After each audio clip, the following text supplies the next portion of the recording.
প্রিয় দেশবাসী, শিশু, কিশোর কিশোরী, তরুণ তরুণী, ছাত্রছাত্রী, নারী পুরুষ, নবীন প্রবীণ, আপনাদের সকলের প্রতি আমার আন্তরিক সালাম ও গভীর শ্রদ্ধা। আসসালামু আলাইকুম। শুরুতেই আমি দেশের সবাইকে শুভেচ্ছা জানাচ্ছি।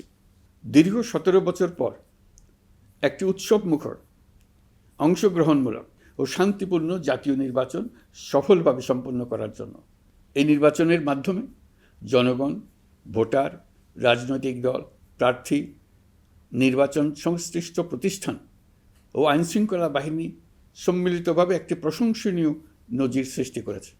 ভবিষ্যতে বাংলাদেশের নির্বাচন কেমন হওয়া উচিত, এই নির্বাচন তার একটি উৎকৃষ্ট উদাহরণ হয়ে থাকবে।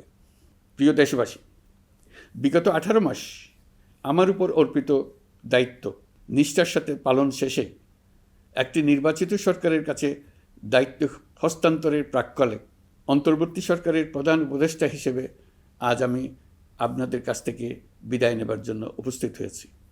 আজ বিদায়ের দিনে 5ই অগাস্টের কথা স্মরণ করে আপনাদের কিছু কথা বলব। কি মহা মুক্তির দিন ছিল সেদিনটি, সে কি আনন্দের দিন। বাংলাদেশিরা দেশে বিদেশে যে যেখানে ছিল আনন্দে চোখের পানি ফেলেছিল। দৈত্যের গ্রাস থেকে তরুণ ছাত্রছাত্রীরা দেশকে বের করে এনেছে, দেশ মুক্ত হয়েছে। কিন্তু দেশ সম্পূর্ণ অচল। এই অচল দেশটিকে কিভাবে সচল করা যাবে সেটা ছিল সবার মনে। অভ্যুত্থানের ছাত্র নেতারা ঠিক করল দেশকে সচল করার জন্য একটি সরকার লাগবে। সরকার গঠন ও চালাবার জন্য তারা আমাকে খবর দিল। আমি তখন বিদেশে, আমি দায়িত্ব নিতে রাজি না। তারা জাতির প্রতি কর্তব্য পালনের কথা বলে আমাকে রাজি করালো। 18 মাস পর এখন আমার যাওয়ার পালা। আমি আজ আমার কাজ হতে বিদায় নিতে আপনাদের সামনে এসেছি। আমাদের প্রথম কাজ ছিল দেশকে সচল করা। এটি ছিল সবচেয়ে কঠিন কাজ। যারা দেশকে লুটে পুটে খেত তারাই দেশের এই যন্ত্র চালাতো। তাদের একান্ত অনুগত লোকজন নিয়ে অভ্যুত্থানের সঙ্গে সঙ্গে সবাই পালিয়ে গেছে। বড় কর্তা পালিয়েছে, মাঝারি কর্তা পালিয়েছে, অন্যরা ভোল পাল্টিয়েছে অথবা আত্মগোপনে চলে গেছে। কেউ নানাজনের সুপারিশ নিয়ে আসছে, তারা অভ্যুত্থানের গোপন সৈনিক ইত্যাদি। সরকারের ভেতর যারা পালিয়ে যাননি তাদের মধ্যে কাকে বিশ্বাস করবেন, কাকে বিশ্বাস করবেন না, এটি মহাসংকট হয়ে দাঁড়ালো। যতই মৃতদেহের অঙ্গ প্রত্যঙ্গবিহীন দেহের সন্ধান আসছিল ততই তারা চিহ্নিত হচ্ছিল। সেই থেকে 18 মাস চলে গেছে। অবশেষে 12ই ফেব্রুয়ারি আসলো। 1.5 যুগ পরে দেশে একটি জাতীয় নির্বাচন এবং ব্যাপক সাংবিধানিক পরিবর্তনের জন্য সর্বসম্মত জুলাই সনদের উপর গণভোট অনুষ্ঠান হলো। এই নির্বাচনে উৎসবমুখর পরিবেশ, দেশের সর্বত্র একটা ঈদের পরিবেশ ছিল যা আমাদের ইতিহাসে স্মরণীয় হয়ে থাকবে। এই প্রতিদ্বন্দ্বিতামূলক নির্বাচনে যারা জয়ী হয়েছেন তাদের আমি অভিনন্দন জানাচ্ছি। যারা পরাজিত হয়েছেন তাদেরকেও আমি অভিনন্দন জানাচ্ছি। হার জিতেই হলো গণতন্ত্রের সৌন্দর্য। যারা জয়ী হয়েছেন তারা মোট ভোটের প্রায় অর্ধেক পেয়েছেন। যারা জয়ী হতে পারেননি তারাও মোট ভোটের অর্ধেক পেয়েছেন। যারা জয়ী হতে পারেননি তারা এই জেনে আশ্বস্ত হবেন যে প্রায় অর্ধেক ভোটার আপনাদের উপর আস্থা রেখেছে। আগামী দিন নতুন সরকার দায়িত্ব গ্রহণ করবে। এর মাধ্যমে আমাদের 18 মাসের দায়িত্বের সমাপ্তি হবে। 24শে জুলাই মাসে বাংলাদেশের মানুষ এক অভূতপূর্ব অভ্যুত্থানের মধ্য দিয়ে তাদের মুক্তি, আকাঙ্ক্ষা ও মর্যাদার দাবি উচ্চারণ করেছিল। সেই সময় দেশ একটি গভীর রাজনৈতিক, অর্থনৈতিক, প্রাতিষ্ঠানিক ও মানবিক সংকটে নিপতিত ছিল। রাষ্ট্রযন্ত্রের উপর মানুষ আস্থা হারিয়ে ফেলেছিল। গণতন্ত্র হয়েছিল ধূলিসাৎ, ভবিষ্যৎ ছিল অনিশ্চিত।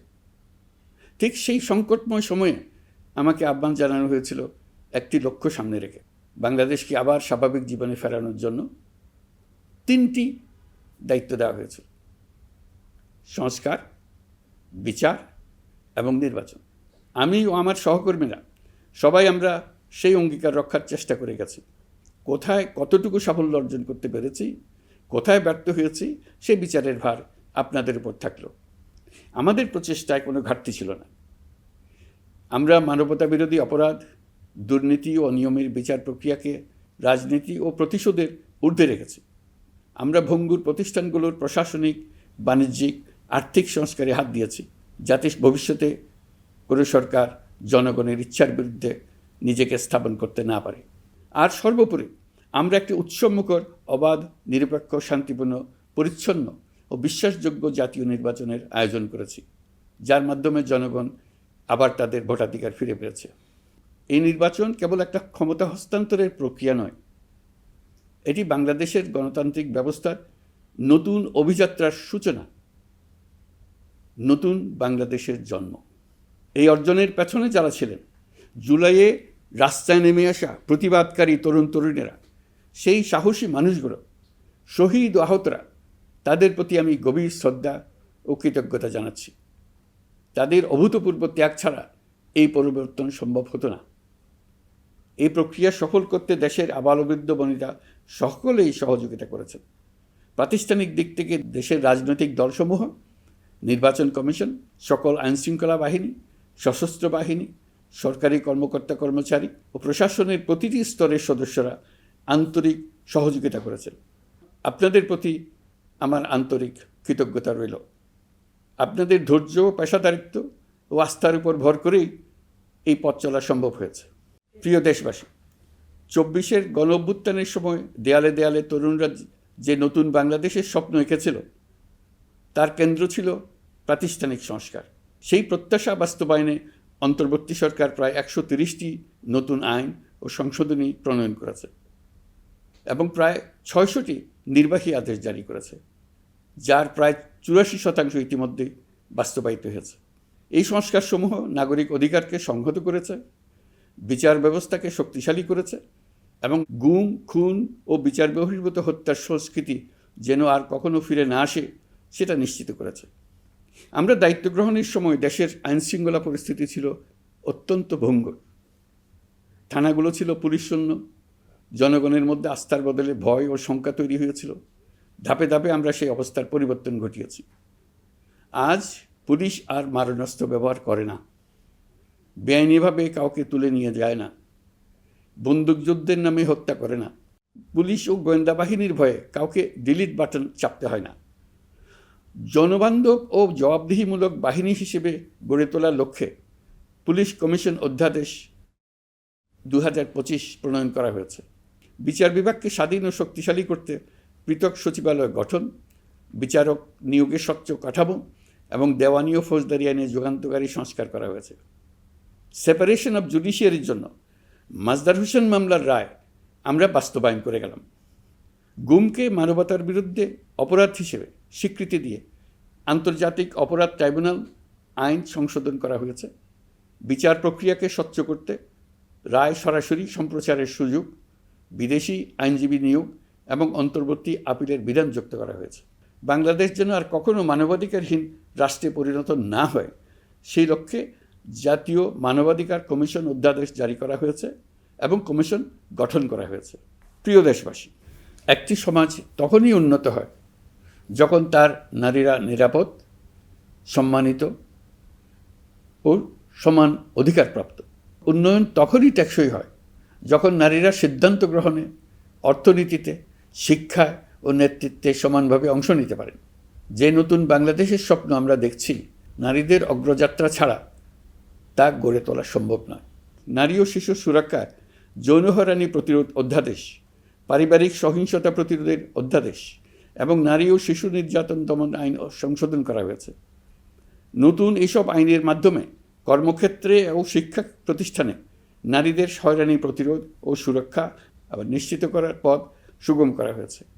প্রিয় দেশবাসী, অভ্যুত্থান পরবর্তী এক উত্তাল সময়ে দেশকে ধীরে ধীরে স্বাভাবিক ধারায় ফিরিয়ে আনতে আমাদের সশস্ত্র বাহিনীর সৈন্যরা যে ধৈর্য, পেশাদারিত্ব ও দায়িত্ববোধের পরিচয় দিয়েছে, তার জন্য দেশবাসীর পক্ষ থেকে আমি তাদের প্রত্যেককে আন্তরিক ধন্যবাদ জানাচ্ছি। একই সঙ্গে বিশেষভাবে উল্লেখ করতে চাই, যখনই কোনো সংকটময় পরিস্থিতির উদ্ভব হয়েছে, তখনই দেশের রাজনৈতিক নেতৃত্ব আমাদের আহ্বানে তাৎক্ষণিকভাবে সাড়া দিয়েছেন এবং সহযোগিতার হাত বাড়িয়ে দিয়েছেন। এই পারস্পরিক দায়িত্ববোধ ও সংযমই দেশকে অস্থিরতার পথ থেকে স্থিতিশীলতার দিকে এগিয়ে নিতে সহায়ক হয়েছে। স্বৈরাচারের 16 বছরে এদেশের রাজনৈতিক নেতাকর্মীরা যে ভয়াবহ নিপীড়ন, মামলা হামলা, গুম ও হত্যার শিকার হয়েছেন তা আমাদের জাতির জন্য এক গভীর বেদনাদায়ক শিক্ষা। এই অভিজ্ঞতা আমাদের স্মরণ করিয়ে দেয় যাতে ভবিষ্যতে আর কখনো কোনো জালেম মাথাচাড়া দিয়ে উঠতে না পারে, যেন আর কখনো ফেসিবাদ প্রতিষ্ঠিত না হয়, শত শত আয়নাঘর সৃষ্টি না হয়, বিচার বহির্ভূত হত্যা ফিরে না আসে। সেই জন্য কেবল রাজনৈতিক অঙ্গীকারই যথেষ্ট নয়, প্রয়োজন ন্যায় বিচার নিশ্চিত করার লক্ষ্যে বিচার ব্যবস্থা ও রাষ্ট্রীয় কাঠামোর মৌলিক ও গভীর সংস্কার। এই উপলব্ধি থেকেই অন্তর্বর্তী সরকার তার সংস্কার কর্মসূচিকে সর্বোচ্চ অগ্রাধিকার দিয়েছে। প্রিয় দেশবাসী, ফ্যাসিস্ট সরকারের 16 বছরের নিপীড়ন ও জুলাইয়ের রক্তাক্ত স্মৃতি এখনও আমাদের মাঝে তাজা হয়ে আছে। যারা ভয়াবহ নিপীড়ন ও নির্যাতন চালিয়েছে তাদের বিচার করা এবং যেন আর কেউ এ ধরনের দুঃশাসন কায়েম করতে না পারে সেটা নিশ্চিত করা আমাদের গুরু দায়িত্ব। বিচার একটা চলমান প্রক্রিয়া। একাধিক ট্রাইব্যুনাল বর্তমানে সক্রিয়ভাবে কাজ করছে। ইতিমধ্যে একাধিক মামলার রায় ঘোষণা হয়েছে। আন্তর্জাতিক অপরাধ ট্রাইব্যুনালে ফেসিবাদের সময় দেশে যে গুমের সংস্কৃতি গড়ে উঠেছিল সেই ভয়াবহ মানবাধিকার লঙ্ঘনের বিচারও শুরু হয়েছে। বেশ কিছু মামলার বিচারিক কার্যক্রম এখন শেষের পথে। আমরা আশা করছি আগামী দিনগুলোতেও বিচারিক প্রক্রিয়া অত্যন্ত নিরপেক্ষ ও স্বচ্ছতার সঙ্গে এগিয়ে যাবে। প্রিয় দেশবাসী, অন্তর্বর্তী সরকারের সবচেয়ে বড় অর্জন জুলাই সনদ, যার ভিত্তিতে গণভোটে বিপুল সংখ্যাগরিষ্ঠতায় তা বাস্তবায়নের সিদ্ধান্ত দিয়েছে দেশের মানুষ। জুলাই সনদের বাস্তবায়ন হলে ফেসিবাদ ফিরে আসার পথগুলো চিরতরে বন্ধ হয়ে যাবে। আশা করব এটা নির্ধারিত সময়ের সীমার মধ্যেই বাস্তবায়ন হবে। অন্তর্বর্তী সরকারের ছোট বড় ভালো মন্দ অনেক কথা ভুলে গেলেও জুলাই সনদের কথা জাতি কখনো ভুলবে না। এই সনদ রচনা এবং গণভোটে পাশ করানোর জন্য আমি সকল রাজনৈতিক দল, সামাজিক সংগঠন, অধিকার রক্ষা প্রতিষ্ঠান যারা অক্লান্ত পরিশ্রম করেছে তাদের সবাইকে আজ অভিনন্দন জানাচ্ছি। এই নির্বাচনে প্রথমবারের মতো প্রবাসীদের ভোট দেওয়ার সুযোগ সৃষ্টি করা হয়েছে।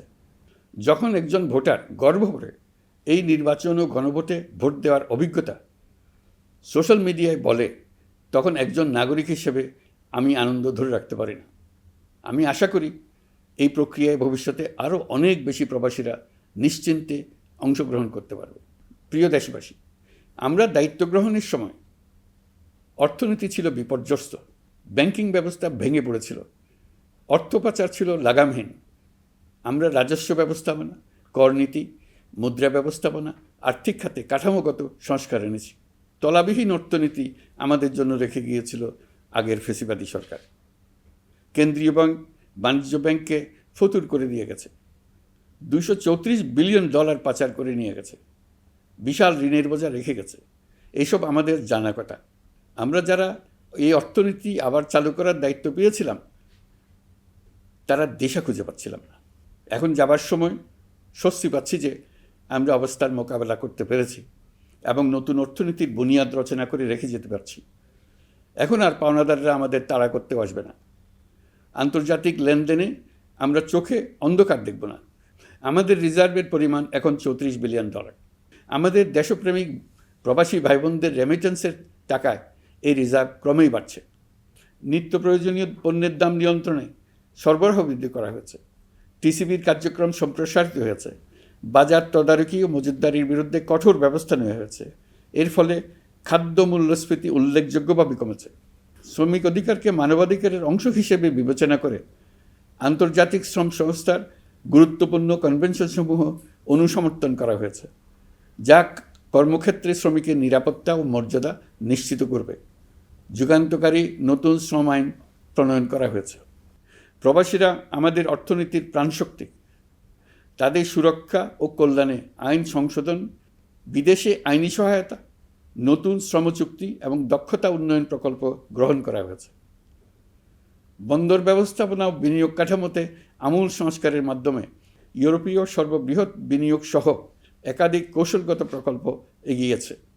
ব্লু ইকোনমির সম্ভাবনা কাজে লাগাতে গভীর সমুদ্র বন্দর, মৎস্য ও আধুনিক টাউনশিপ উন্নয়নে নতুন কর্তৃপক্ষ গঠন করা হয়েছে। প্রিয় দেশবাসী, পররাষ্ট্রনীতিতে বাংলাদেশের সার্বভৌমত্ব, জাতীয় স্বার্থ ও দেশের মর্যাদা, এই তিনটি মূল ভিত্তি আমরা দৃঢ়ভাবে পুনরুদ্ধার করতে সক্ষম হয়েছি। নতজানু পররাষ্ট্রনীতি কিংবা অপর দেশের নির্দেশনা ও পরামর্শ নির্ভর বাংলাদেশ এখন আর নয়। আজকের বাংলাদেশ নিজের স্বাধীন স্বার্থ রক্ষায় আত্মবিশ্বাসী, সক্রিয় ও দায়িত্বশীল।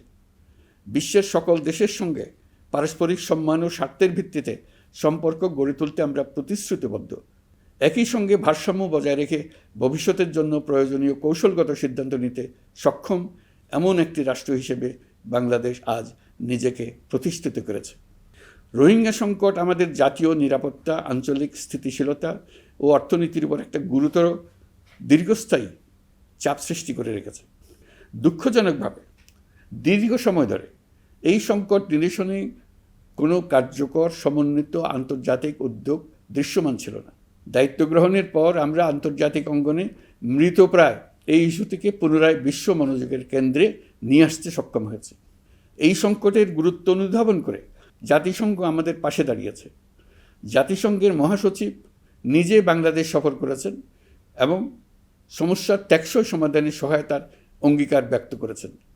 আমার অনুরোধে জাতিসংঘে রোহিঙ্গা বিষয়ে বিশেষ সভা অনুষ্ঠিত হয়েছে। প্রিয় দেশবাসী, দীর্ঘ ফ্যাসিবাদী শাসনামলে বাংলাদেশের সশস্ত্র বাহিনীর সক্ষমতা ও আধুনিকীকরণের বিষয়টি পরিকল্পিতভাবে উপেক্ষিত ছিল। আমরা অল্প সময়ের মধ্যেই সেই অবস্থার মৌলিক পরিবর্তনের সূচনা করতে পেরেছি। দায়িত্ব গ্রহণের পর থেকেই বর্তমান সরকার সশস্ত্র বাহিনীর সক্ষমতা বৃদ্ধি, আধুনিকায়ন এবং যে কোনো ধরনের আগ্রাসন কার্যকরভাবে মোকাবেলার জন্য সশস্ত্র বাহিনীকে উপযোগী করে গড়ে তোলাকে অগ্রাধিকার দিয়েছে। সশস্ত্র বাহিনীর প্রতিরক্ষা সক্ষমতা বৃদ্ধি একটি ব্যয়বহুল প্রক্রিয়া হলেও বর্তমান বৈশ্বিক বাস্তবতায় বহির্বিশ্বের সম্ভাব্য হুমকি ও আগ্রাসন মোকাবেলার জন্য এর কোনো বিকল্প নেই। এই বাস্তবতা বিবেচনা নিয়ে অন্তর্বর্তী সরকার তার সীমিত মেয়াদের মধ্যে সেনাবাহিনী, বিমান বাহিনী ও নৌবাহিনীর সক্ষমতা বৃদ্ধিতে যুগান্তকারী পদক্ষেপ গ্রহণ করেছে। আমি দৃঢ়ভাবে বিশ্বাস করি এই উদ্যোগগুলোর ধারাবাহিকতা ভবিষ্যতের নির্বাচিত গণতান্ত্রিক সরকারসমূহ অব্যাহত রাখবে, যাতে বাংলাদেশের জাতীয় নিরাপত্তা, স্বাধীনতা, সার্বভৌমত্ব, আঞ্চলিক অখণ্ডতা দীর্ঘমেয়াদে নিশ্চিত করা যায়। প্রিয় দেশবাসী, বাংলাদেশ এখন কেবল সংকট থেকে উত্তরণের গল্প নয়। বাংলাদেশ আজ অমিত সম্ভাবনার দেশ। আমাদের ছেলেমেয়েরা অসীম সম্ভাবনা নিয়ে জন্মায়। এটি সাহসী, সৃজনশীল, উদ্যমী তরুণদের দেশ। তাদের দরকার উপযুক্ত শিক্ষা, বিশ্বমানের প্রশিক্ষণ এবং এমন একটি রাষ্ট্র ব্যবস্থা যেখানে মেধা ও পরিশ্রম ও সততার মূল্য আছে। সারা বিশ্বে অর্থনৈতিক কর্মকাণ্ড পরিচালনায় প্রতি বছর বিপুল সংখ্যক দক্ষ, কর্মঠ, শৃঙ্খলাবদ্ধ কর্মীর প্রয়োজন তৈরি হচ্ছে, আর বাংলাদেশে আছে কর্মক্ষম বিপুল তরুণ সম্প্রদায়। আমরা যদি এই বৈশ্বিক চাহিদা পূরণে উপযুক্ত পদক্ষেপ গ্রহণ করি, তাহলে জাপান, কোরিয়া, মধ্যপ্রাচ্য, ইউরোপ, উত্তর আমেরিকা সহ সবাই চাইবে বাংলাদেশের তরুণ তরুণীদের শ্রম, মেধা ও সৃজনশীলতা ব্যবহার করতে। আমরা হয়ে উঠতে পারি তাদের জন্য পছন্দের একটা নির্ভরযোগ্য, দক্ষ জনশক্তি সরবরাহকারী দেশ। আমাদের খোলা সমুদ্র কেবল ভৌগোলিক সীমারেখা নয়, এটি বাংলাদেশের জন্য বিশ্ব অর্থনীতির সঙ্গে যুক্ত হওয়ার উন্মুক্ত দরজা। নেপাল, ভুটান ও সেভেন সিস্টার্সকে নিয়ে এই অঞ্চলে অর্থনৈতিক সমৃদ্ধির বিশাল সম্ভাবনা রয়েছে। অর্থনৈতিক অঞ্চল, বাণিজ্যিক চুক্তি ও শুল্কমুক্ত বাজারে প্রবেশের সুযোগের মধ্য দিয়ে এই অঞ্চলে একটি বৈশ্বিক উৎপাদন কেন্দ্র হিসেবে গড়ে ওঠার শক্তিশালী ভিত্তি প্রতিষ্ঠিত হবে। আমাদের বন্দরগুলোর দক্ষতা আন্তর্জাতিক পর্যায়ে নেবার জন্য সেরা আন্তর্জাতিক বন্দর পরিচালনা কোম্পানির সঙ্গে চুক্তির কাজে আমরা অনেক এগিয়ে এসেছি। এর দক্ষতা বাড়াতে না পারলে আমরা অর্থনৈতিক অর্জনে পিছিয়ে যাব। প্রিয় দেশবাসী, সম্প্রতি বাংলাদেশের সঙ্গে যুক্তরাষ্ট্রের একটি গুরুত্বপূর্ণ দ্বিপাক্ষিক বাণিজ্য ও শুল্ক চুক্তি সম্পন্ন হয়েছে। এই চুক্তি কেবল একটি বাণিজ্যিক সুবিধা নয়, এটি বাংলাদেশের অর্থনীতি, কর্মসংস্থান, শিল্পায়ন এবং আন্তর্জাতিক কূটনৈতিক অবস্থানকে দীর্ঘমেয়াদে শক্তিশালী করার জন্য একটি কৌশলগত ভিত্তি হিসেবে কাজ করবে। এই চুক্তির ফলে যুক্তরাষ্ট্রের বাজারে বাংলাদেশের জন্য প্রযোজ্য পারস্পরিক শুল্কভার, রেসিপ্রোকাল ট্যারিফ 37% থেকে 19% কমে এসছে। এই চুক্তির একটা বিশেষ দিক হলো যুক্তরাষ্ট্রে উৎপাদিত তুলা ও কৃত্রিম তন্তু ব্যবহার করে তৈরি পোশাক পণ্যে শূন্য পারস্পরিক শুল্ক সুবিধা। এটা একটা মস্ত বড় সুবিধা। এর মাধ্যমে যুক্তরাষ্ট্রের বাজারে শুল্ক সুবিধা পাওয়ায় বাংলাদেশি পোশাক আরও কম দামে যুক্তরাষ্ট্রে প্রবেশ করবে। যুক্তরাষ্ট্রের তুলা ব্যবহারের ফলে আমাদের সরবরাহ চেইন আরও বৈচিত্র্যময় ও স্থিতিশীল হবে। এটি বাংলাদেশের পোশাক শিল্পকে উচ্চ মূল্যের ও উন্নত মানের পণ্যের দিকে অগ্রসর হওয়ার সুযোগ করে দেবে। প্রিয় দেশবাসী, বাংলাদেশের অর্থনৈতিক ভবিষ্যৎ টেকসই, বৈচিত্র্যময় ও প্রযুক্তি নির্ভর করার লক্ষ্যে জাপানের সঙ্গে সম্পাদিত অর্থনৈতিক অংশীদারিত্ব চুক্তি একটি ঐতিহাসিক ও কৌশলগত অগ্রগতি। এই অংশীদারিত্বের একটি গুরুত্বপূর্ণ সুফল হল উৎপাদন ও রপ্তানির বহুমুখীকরণ। জাপানের সঙ্গে সহযোগিতার ফলে অটোমোবাইল যন্ত্রাংশ, ইলেকট্রনিক্স, রেলওয়ে সরঞ্জাম, গ্রিন টেকনোলজি এবং উচ্চমূল্যের শিল্পপণ্যে বাংলাদেশ ধাপে ধাপে যুক্ত হতে পারবে। এতে আমাদের ঝুঁকি কমবে এবং বৈশ্বিক বাজারে বাংলাদেশের অবস্থান আরও শক্তিশালী হবে। পৃথিবীর শিল্পোন্নত দেশগুলো আমাদের দেশে বিনিয়োগ করবে শুধু জাপানে শুল্কমুক্ত রপ্তানির সুবিধা গ্রহণ করার জন্য। প্রিয় দেশবাসী, আমরা চীনের সাথে আমাদের উন্নয়ন সহযোগিতা গভীরতর করেছি। গত বছর মার্চে বেজিংয়ে চীনের প্রেসিডেন্ট শি জিনপিংয়ের সাথে বৈঠকে আমরা দুদেশের মধ্যকার কৌশলগত অংশীদারিত্বকে নতুন পর্যায়ে উন্নীত করার প্রত্যয় ব্যক্ত করেছে। ইতিমধ্যে তিস্তা নদীর সামগ্রিক ব্যবস্থাপনা ও পুনর্বাসন প্রকল্পের বিষয়ে উল্লেখযোগ্য অগ্রগতি হয়েছে। নীলফামারীতে 1000 শয্যার একটি আন্তর্জাতিক মানের হাসপাতাল তৈরিতে দুদেশ একমত হয়েছে। এই কাজটি আমরা এগিয়ে নিতে পেরেছি। আমরা এমন একটি বাংলাদেশ গড়ে তুলতে চাই যে বাংলাদেশ শুধু স্বল্প মূল্যের শ্রমনির্ভর অর্থনীতি নয়, বরং দক্ষতা ও প্রযুক্তি ও মূল্য সংযোজন ভিত্তিক অর্থনীতিতে রূপান্তরিত হবে। তবে আমি স্পষ্টভাবে বলতে চাই, এই সম্ভাবনা বাস্তবে রূপান্তরিত হলে 3টি বিষয়ের কোনো বিকল্প নেই: শিক্ষা, প্রশিক্ষণ এবং সততা। অতীতে রাষ্ট্রীয় ব্যবস্থাপনায় সীমাহীন দুর্নীতি, অসততা, অনিয়ম ও জালিয়াতিকে উৎসাহিত করা হয়েছিল। সেই সংস্কৃতি আমাদের পেছনে টেনে রেখেছিল, আমাদের বিশ্বাসযোগ্যতা ক্ষুণ্ণ করেছিল। নতুন বাংলাদেশকে সেই পথ থেকে সরে আসতে হবে। আমাদেরকে প্রতিজ্ঞাবদ্ধ হতে হবে নিয়ম মানায়, প্রতিশ্রুতি রক্ষা, মান বজায় রাখা, রাষ্ট্রের প্রতিটি স্তরকে দুর্নীতিমুক্ত করায়, স্বচ্ছতা ও দায়বদ্ধতা নিশ্চিত করা। প্রিয় দেশবাসী, আমরা শূন্য থেকে শুরু করিনি, শুরু করেছি মাইনাস থেকে। ধ্বংসস্তূপ পরিষ্কার করে প্রতিষ্ঠান দাঁড় করিয়ে তারপরে সংস্কারের পথ ধরেছে। আজ অন্তর্বর্তী সরকার বিদায় নিচ্ছে, কিন্তু গণতন্ত্র, জবাবদিহিতা, বাক স্বাধীনতা, অধিকার চর্চার যে ধারা শুরু হয়েছে তা যেন কখনো থেমে না যায়। আমরা রাষ্ট্রীয় দায়িত্ব ছেড়ে গেলেও নতুন বাংলাদেশ গড়ার সার্বিক দায়িত্ব আমার, আপনার, আমাদের সবার। আমাদের সকলের দায়িত্ব দেশকে সত্যিকারের গণতন্ত্র হিসেবে পরিস্ফুটিত করা। জুলাই গণঅভ্যুত্থান আমাদের জন্য এই দরজা খুলে দিয়েছে। আমরা যদি স্বপ্ন, আকাঙ্ক্ষা ও শক্তিকে বাঁচিয়ে রাখতে পারি, তবে বাংলাদেশের অগ্রযাত্রা কেউ থামাতে পারবে না। গণঅভ্যুত্থানে যারা প্রাণ দিয়েছে, শরীরের অঙ্গ হারিয়ে দুঃসহ জীবনযাপন করছে, যাদের লাশ পুড়িয়ে ফেলা হয়েছে, যাদের লাশ এখনও খুঁজে পাওয়া যাচ্ছে না, যারা অল্পের জন্য বেঁচে গেছে, তাদের সকলের আত্মত্যাগকে এই জাতি যেন কোনোদিন ভুলে না যায়। প্রতিটি রাষ্ট্রীয় সিদ্ধান্ত গ্রহণে আমরা যেন তাদের ছবি মনে রেখে সিদ্ধান্ত নিই। আমাদের পরবর্তী প্রজন্মকে ক্ষমতাবানদের কিভাবে নিয়ন্ত্রণে রাখতে হয় সেই শিক্ষাটি যেন দিয়ে যেতে পারে। ক্ষমতাবানদের ক্ষমতা মানুষকে কীরকম মনুষ্যত্বহীন করে তুলতে পারে সেটা জাতির ইতিহাসে ধরে রাখার জন্য আমরা পলাতক প্রধানমন্ত্রীর বাসস্থান গণভবনকে জাতীয় জুলাই স্মৃতি জাদুঘর হিসেবে প্রতিষ্ঠিত করে রেখে যাচ্ছি। এখানে আপনাদের স্মৃতির বাস্তব নমুনা সংরক্ষণ করে রাখা হয়েছে। জাদুঘর যখন জনসাধারণের জন্য খুলে দেওয়া হবে, তখন আপনি যেখানেই থাকুন, দেশে থাকুন, বিদেশে থাকুন, আমি অনুরোধ করব আপনি সপরিবারে একবার এসে কিছুক্ষণ জাদুঘরে কাটিয়ে যাবেন। প্রিয় দেশবাসী, আসুন আমরা এমন একটি বাংলাদেশ গড়ি যেখানে সম্ভাবনা সীমাহীন আর স্বপ্নের কোনো সীমানা নেই।